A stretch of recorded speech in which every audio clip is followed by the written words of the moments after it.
Peace, y'all. This is Shofar from Full Show Energy Work, and I'm here to talk to you today about spiritual awakenings, or Kundalini awakenings, as it pertains to like Marvel characters.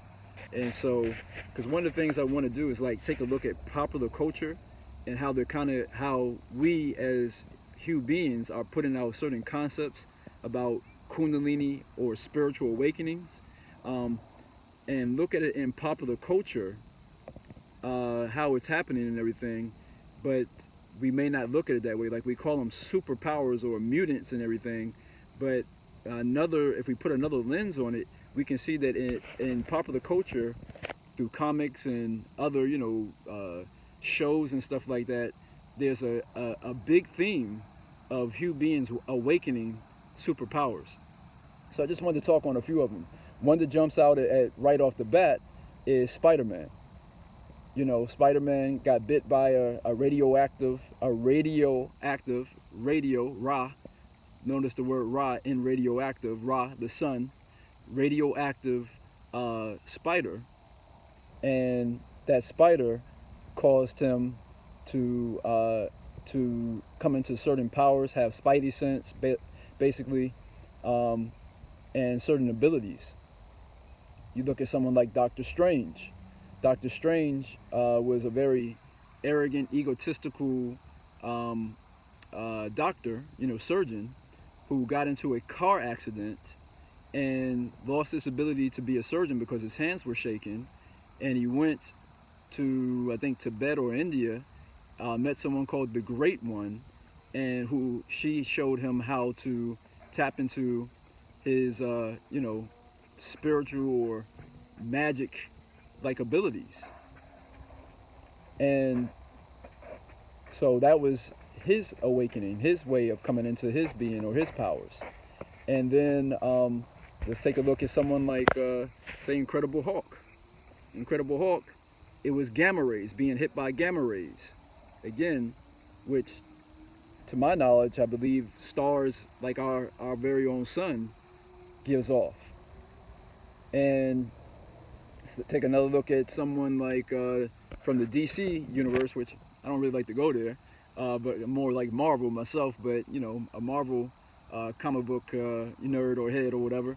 But let's go to DC. One of my favorite books, though, graphic novels, is Watchmen, Dr. Manhattan. And it was him having an intrinsic field, forget what they call it, but basically it was some shit that messed with his aura, his biofield, his chi, and it separates that from the physical body, and it broke him down to on an atomic level. But somehow his consciousness was able to put himself back together. But when it did, he was a superpowered being who could do basically just about anything you can think about.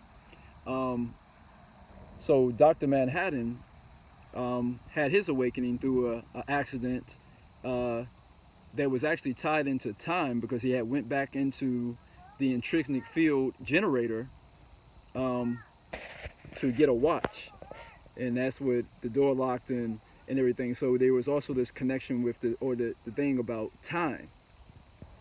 And let's see if there's any other characters that jump out at me as far as like their spiritual awakening. I guess you could even say like someone like Iron Man, even though he's kind of like a Batman, like an Inspector Gadget type character. He actually comes into the knowledge or making his, Iron Man suit because of something that happens to his heart. And then lastly, if we look at like Neo in the Matrix, same thing. It was at the end when he got shot, and that Trinity kissed him, and that it had awakened him, but it was his heart that, if you remember on the field or whatever, that it was his heart that started beating again. And so we see in popular culture over and over again this theme of people awakening into powers in different ways. And then one other, I'll tie in two other ones. Mutants, like, let's say, like Professor X and Magneto and Wolverine and Cyclops and so on and so forth. From that mutant universe, these are people who have these abilities because it's something in their genes, their genealogy, their genies.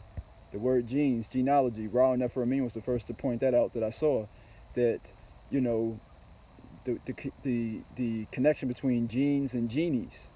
So these are people who have these abilities from their bloodline. Another concept there. I'm going to tie all this in at the end. Lastly, let's take a look at Black Panther. Black Panther is someone who comes into his abilities partly through his ancestors, going into the ancestral realm, but he actually does it in part through a plant, through herbology. You know, he drinks that heart-shaped plant, and that's how he is able to commune with his ancestors. Again, so with the genes, but it's also through plant medicine.